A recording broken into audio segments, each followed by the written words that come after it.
Hello, everyone. If you like what I'm doing here, please consider subscribing, liking, and commenting. It would really help the channel out quite a bit. Thank you very much.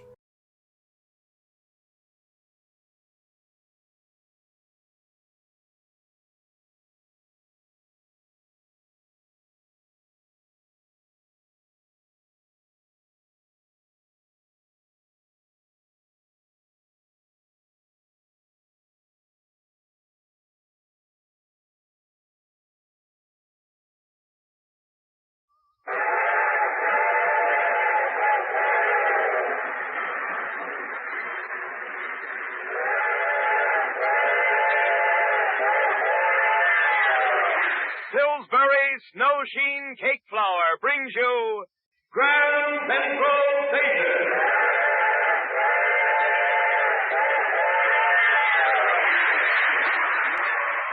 All aboard for better baking. You're on the right track with Pillsbury, greatest name in flour.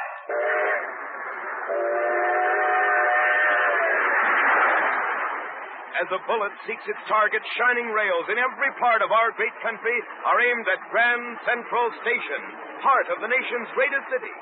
Drawn by the magnetic force of the fantastic metropolis, day and night great trains rush toward the Hudson River, sweep down its eastern bank for 140 miles, flash briefly by the long red row of tenement houses south of 125th Street, dive with a roar into the 2.5-mile tunnel which burrows beneath the glitter and swank of Park Avenue, and then Grand Central Station, crossroads of a million private lives, gigantic stage on which are played 1,000 dramas daily.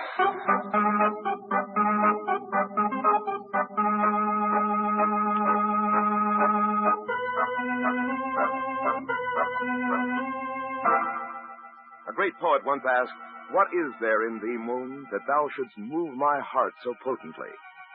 Young Johnny Clement knew the answer to that one, and knew it well, because he had learned it the hard way. As our story opens, Johnny is lying motionless in the emergency room of the police hospital not far from Grand Central Station. The nurse beside his bed is taking his pulse as she listens to his slow, tortured breathing. She looks up as the door opens. Okay to come in now? Yes. Good evening, Inspector. Come in. Has he regained consciousness yet? Yes, sir. About an hour ago. Good. All right, if I talk to him for a little while, I promise not to tire him. I'm all right, nurse. You don't have to worry about me. There's your answer, Inspector. I'll leave you alone with him. Thank you, nurse. I won't be long. Well, Clement, sure you feel like talking? Yeah, let's get it over with. Ask your questions. I didn't come here to grill you, Johnny. You didn't come here to bring me flowers, neither. Fire away. Look, son, you're pretty well banged up. Why make this any more difficult than it is? Okay. I'll make it easy for you. Just tell me what you want me to admit, and I'll admit it. Take whatever's coming to me. I'm not asking you to admit anything. But I would like to hear your story of what happened. The whole story.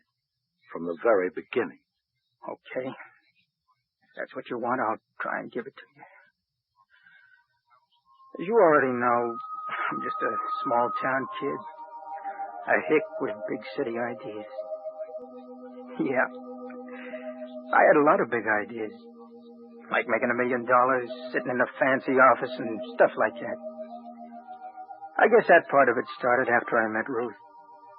When my father moved to River Junction to take a job in a foundry. You see, River Junction is just a dirty little hole of a town out in the country. It was always kind of a mystery to me how a place like that could produce a girl as beautiful as Ruth. I know I wasn't good enough for her. Me, Johnny Clement, the kid in greasy overalls who worked at the filling station. But I sort of forgot about that when I met Ruth. I made up my mind I was going to have her, but that I wouldn't take her unless I could give her the best, the very best of everything. You know what I mean. Ruth didn't see things quite that way. She wanted us to get married right away, and nothing I said seemed to make any difference, even that last night, when I was getting ready to go to New York. But, darling, I don't care whether you wear overalls or a stiff white collar, or how much money you have in the bank. I just love you, Johnny. Doesn't that mean anything to you? Oh, you know it does, Ruth. It means everything in the world to me. That's why my mind's made up. No, Johnny. Now, don't make it any harder for me, Ruth. Here. Give me a hand with this suitcase, will you? Now, press down on the top so I can lock it. All right, Johnny. Atta girl. There we are. Everything in the world that Johnny Clement owns. All neatly squeezed into one shiny new suitcase. All except my heart, darling. Oh, come on now, Ruth. Don't look so sad. You sound as if I'm about to fly to the moon instead of going 200 miles to the city. Can't help it, Johnny. Listen, baby. Give me 6 months in New York, or at most a year, and I'll be sending a brand new Cadillac back to River Junction for you. Now, that's nothing to wear a long face about, is it? Please, please, Johnny. Stay here with me, where you belong. Oh, Ruth. Darling, maybe we never should have started this. You and I mean. Maybe we're just wrong for each other. Don't say that, Johnny. I won't let you. Maybe you should have married Harley when he asked you. With his job in the bank at Albany and that big house. But I love you, Johnny. Ruth, that's why I've got to make good in New York.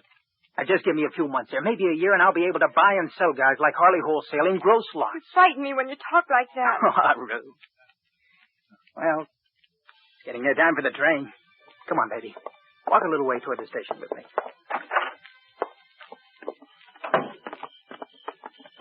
Johnny. Johnny, look at the moon. Yeah. Full one. Pretty, isn't it? That's our moon, Johnny. Remember the night we met? How could I ever forget it? There was a full moon that night, too. Just like this one. And that night when you first told me you loved me. There was the gentle moon, the lamp of lovers, lighting all your words. You should have been a poet, Ruth. Talking about a moon that way. Please, Johnny, don't make fun of it. If it could talk, I know what it would say. Oh, Ruth. It'd say, don't go, Johnny. Stay here with the girl who loves you. The girl who needs you. I wish you wouldn't talk like that, Ruth. It doesn't make my going away any easier. Johnny, promise me something. Sure, baby. Anything. You just name it. Promise me, Johnny, that you'll remember our moon. And that every month when it's full, you'll go out somewhere by yourself and think of all the times we've looked at it together. That's so silly, honey. Oh, I'd feel like a moonstruck kid just going out to stare up at the Please, sky. Johnny, I'm serious. And when you're looking at the moon, I'll be doing it too. Thinking about us, and, well, it'll make us seem closer together. All right, Ruth. You promise? Sure, darling. That isn't much of a promise for a guy who loves you as much as I do.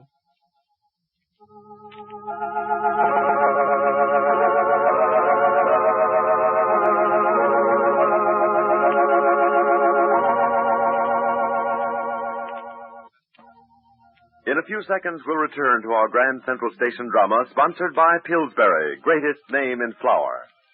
Ladies, by this time, you've heard the good news. Happy baking days will soon be here. Yes, the government is removing most milling restrictions. The wheat emergency will soon be over. Now, that means Pillsbury will again be milling your favorite flour, Pillsbury's best. And here's even more good news. Pillsbury's Snow Sheen Cake Flour is coming back also for those special occasion party cakes.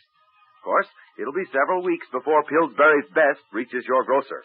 A switchover like this can't be made overnight. In the meantime, remember that you get the very finest baking possible today when you use Pillsbury enriched flour. That fine all-purpose flour is ready and waiting for you at your grocer's right now. As much of it as you want. It gives you the kind of baking that makes a youngster say, No one can make cookies like my mom. or when you fixed a really good meat pie.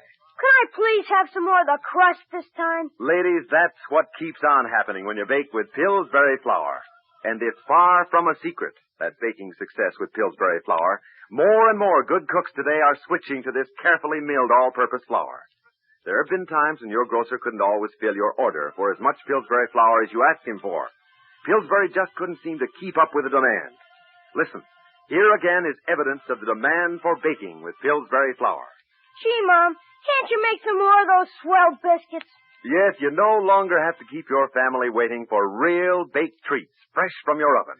Pillsbury is catching up. Yes, we believe we have caught up with the big swing to Pillsbury flour. Ask your grocer. He'll tell you that more and more of his customers are switching to the flour in the bag with the familiar red, white, and blue Pillsbury colors. Why not try Pillsbury flour yourself for your very next baking? Now back to our Grand Central Station drama.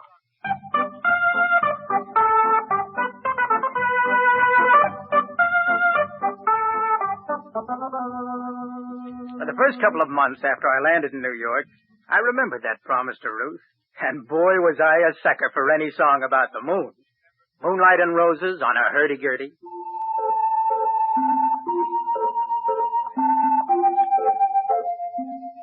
Shine on, harvest moon, coming from a tinny player piano in one of those Broadway shooting galleries.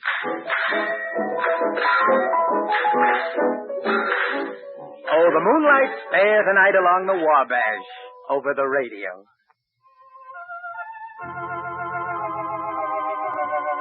Yep.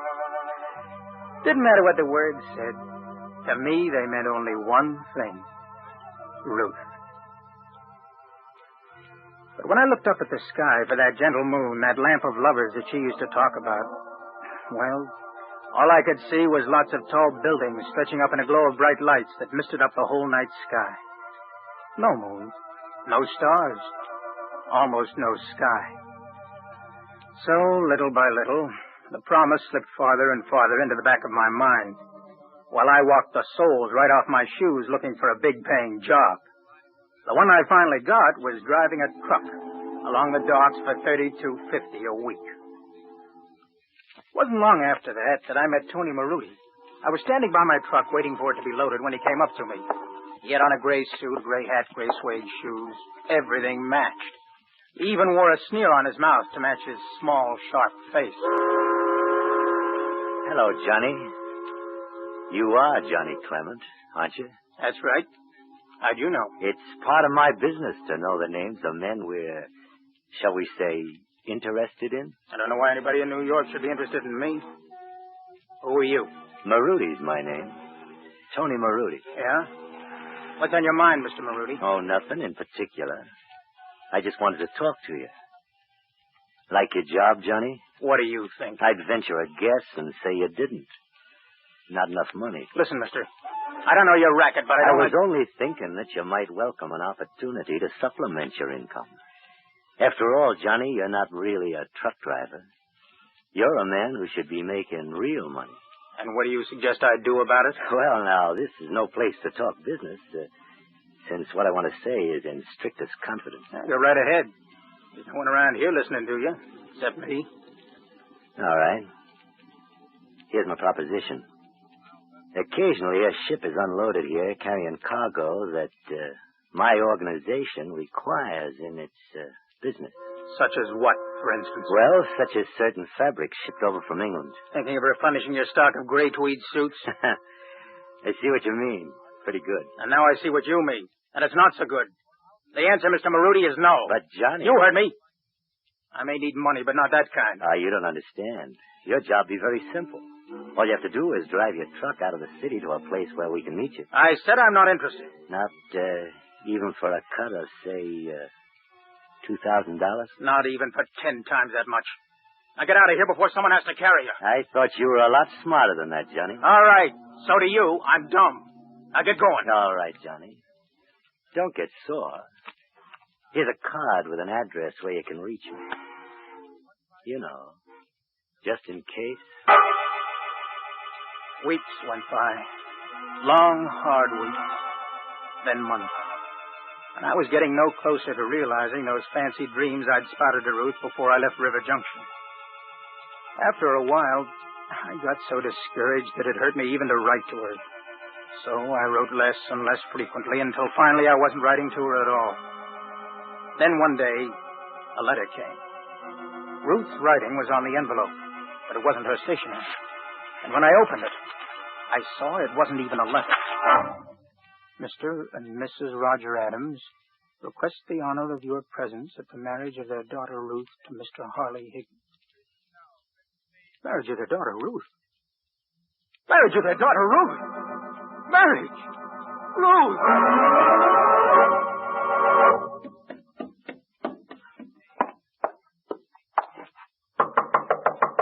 Come in.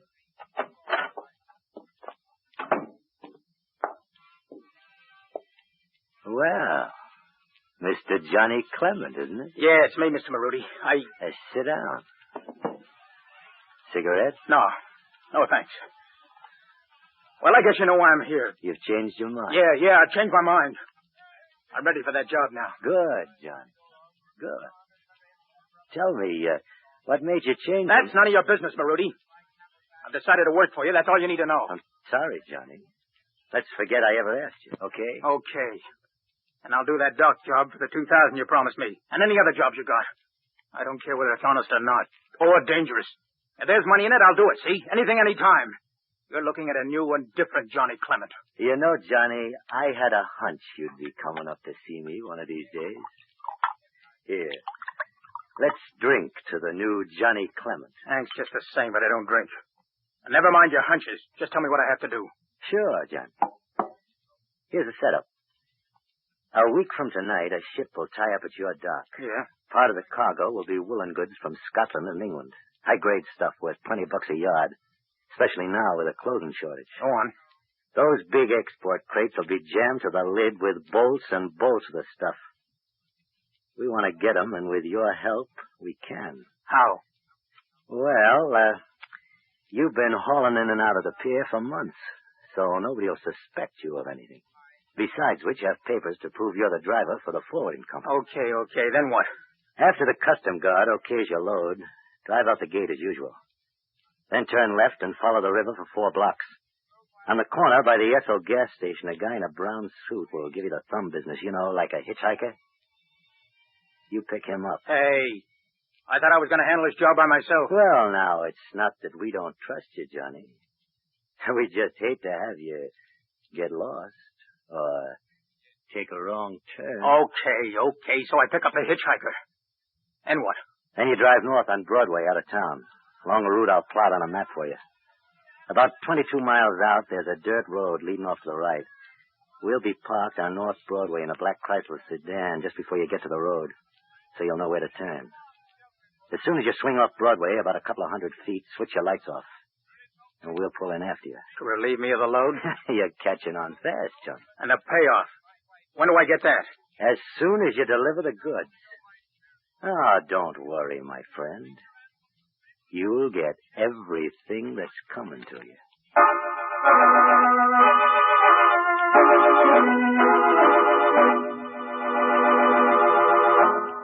Ladies, when you do all your baking with Pillsbury flour, you are sure before you start, sure of delicious, flavorful baking. Take your cakes, for example, and that's a pretty good test of an all-purpose flour. What kind of cake does it bake? Well, I can tell you about that, all right. I guess I'm what you might call extra fussy about cakes. So is my family. And the cakes I bake with Pillsbury flour are exactly what I want them to be. May I ask what you expect of a good cake? Why would you call it good? Why, any good cook could answer that without even stopping to think. You can tell as soon as you take your cake from the oven whether it's as high as it should be. And texture is important, very important. Some women call it the crumb of the cake. And you certainly do get a beautiful, even texture in the cakes you bake with Pillsbury flour. A higher cake. With a delicious flavor. Honestly, it's a pleasure to frost a cake made with Pillsbury flour. And you can take the word of Ann Pillsbury, ladies. Everything you bake will be a treat when you bake it with Pillsbury flour. Take pies. That golden brown crust that melts in your mouth is a credit to your favorite filling. Take biscuits. Tender and creamy and flaky.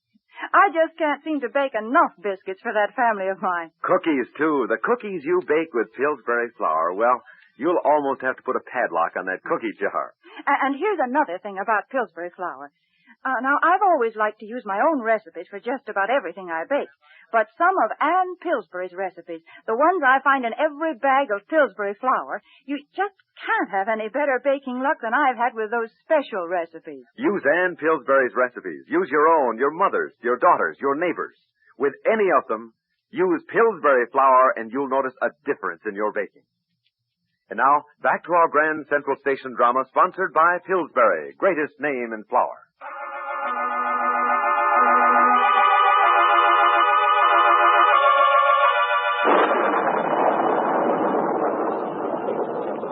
Finally, Friday night came, dark and rainy. They loaded my truck with a lot of heavy cases plastered with custom seals, and I drove away from the pier. 4 blocks up at the gas station, I picked up Marudi's stooge and headed the truck out of the city. All that time, Red, that was the stooge's name. Red kept up a string of senseless What chatter. a cinch this job is. Like taking bananas from a monkey. What, 5 years from now, them boneheads will still be wondering what happened to all that moth food. Moth food? Yeah, you know, wool, moth food, you get it? Well. Anyway, I can use this, though.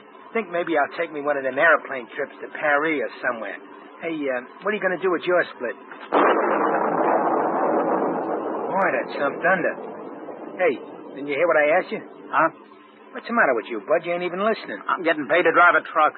I chatter about a lot of things that don't matter to either of us. Okay, Mac. Don't get sore about it just because you're new to the racket. My name isn't Mac. It's Johnny. Okay, Johnny. Like you guessed from my hair, everybody calls me Red. So let me tell you this for your own good. When you've been in the rackets as long as I have, you learn it pays to be a little more friendly with the guys you work with. Now, you told me for my own good, shut up.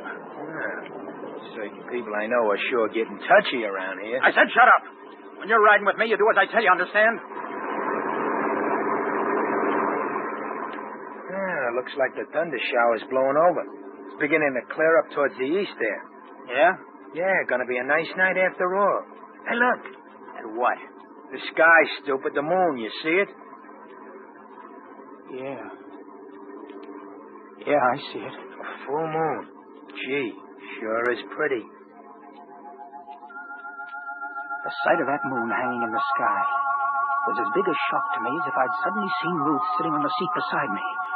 I couldn't seem to get my eyes off it. It was the first time I'd really seen the moon since the night Ruth and I said goodbye. I started remembering lots of things. But most of all, I remembered what she said the night I left. That every time I looked at the moon, she'd be looking at it too and thinking of me. Suddenly, I wasn't two people any longer. I was only Johnny Clement, the kid from River Junction who was in love with a girl named Ruth. Hey, what's the matter with you, Johnny? What? Oh, nothing, Red. You've been looking at that moon like you was hypnotized or something. Hypnotized? Maybe I am. Well, just don't forget you're still behind the steering wheel. I ain't in no mood to dig myself out of a ditch tonight. I'm all right. Hey, Red. Have you ever thought much about the moon? Not much about the moon, I don't get you. Say, that car with Marudi and the boy should be along here someplace. You better slow down a little. Have you ever seen a moon like that, Red? It's so big and so sort of perfect. Hey, you got a screw loose in your upper story. First you won't talk at all, and the gentle moon. The lamp of lovers. Hey, look, will you keep your eyes on the road and slow down like I told you? Our moon, she used to call it. Remember our moon, Johnny. She said. The screwiest talk I ever heard. I used to make fun of her and tell her she should have been a poet. Hey, there's the car up there on the right, Johnny. Now I know what she was talking about. Hey, Johnny! And it's still our moon. It'll always be our moon. Slow down, Johnny. Look where you're going. As long as that moon is up there shining down like that. You crazy fool! Watch out! You're running off the road!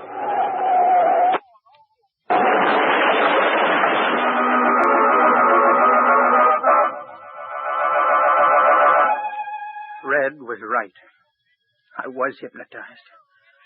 I couldn't see anything but that moon. I couldn't hear anything but Ruth's voice. I didn't name my truck at the black Chrysler sedan. I just hit it, that's all. Well, I guess this all sounds kind of crazy to you. But somehow, I feel that that's what the moon was trying to do. It was trying to blind me to everything. So that I'd run off the road into Maruti's car. Yeah, I sure was moon blind. Well, that's the story, Inspector. Probably doesn't make much sense to you. On the contrary, Johnny, it makes a lot of sense. I guess it doesn't make much difference anyway. I'm ready to take whatever's coming to me. I don't think you'll have too much to worry about.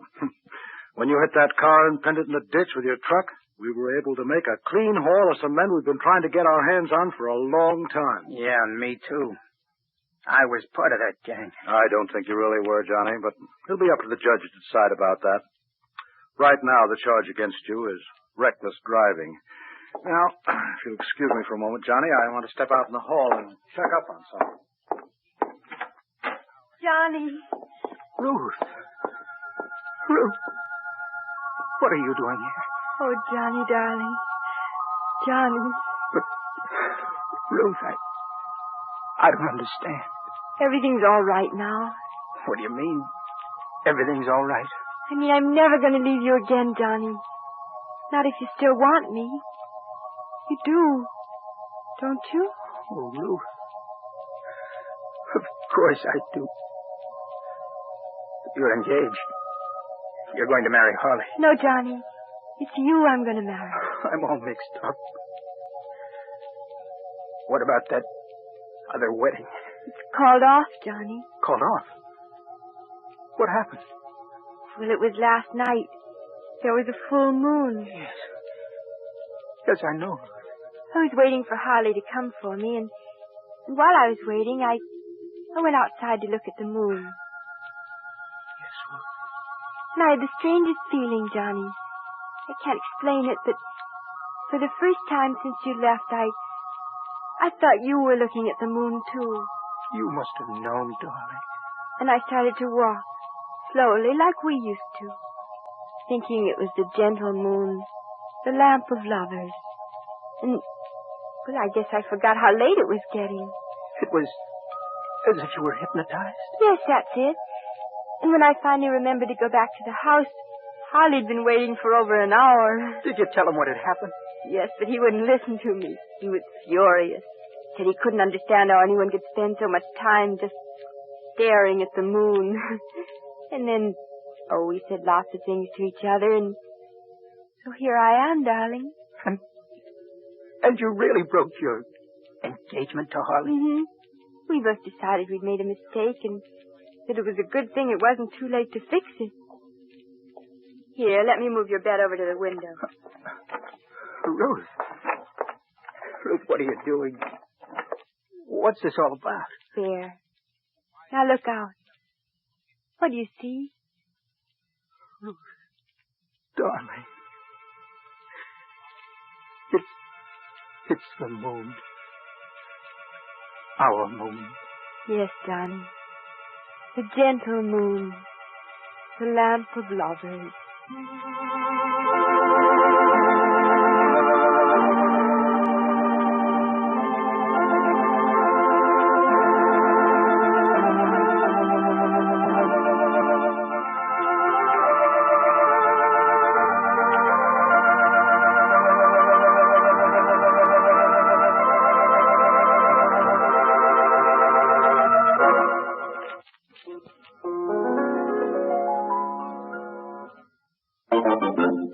A truly heartwarming performance. And I know that you're all anxious to learn the names of the Broadway stars presented by Pillsbury in today's Grand Central Station drama. And I'll tell you in just a moment. But first, ladies, why not be doubly sure of something extra good in baking? Why not use Ann Pillsbury recipes right along with Pillsbury flour? These recipes, which you find in every bag, have been developed especially to bring out all the goodness and flavor in this specially milled Pillsbury flour. The bread and rolls you bake will be light and beautifully textured. Your biscuits will be flaky, your cakes and pies delicious. Your all-around baking with Pillsbury flour will be the very best that's possible today. So be sure of good baking before you bake. Ask for Pillsbury flour. And now our cast. Today's Grand Central Station drama, Moonblind, was written by Harry Trelevan Jr. and starred Catherine Bard as Ruth and Donald Buca as Johnny. Red was played by George Matthews, Maruti by James Monks, the nurse by Eugenia Rawls, the inspector by Frank Tweddle, and your narrator was John Reed King. We leave Pillsbury's Grand Central Station until next week at this same time. Listen for the train whistle and hear another complete and original radio drama with a great Broadway cast, starring Alice Frost, who is the better half of radio's Mr. and Mrs. North, and Gary Merrill, now on Broadway in Garson Kanan's smash hit, Born Yesterday. This is Stuart Metz, saying goodbye from Grand Central Station until next week for Pillsbury, greatest name in flour.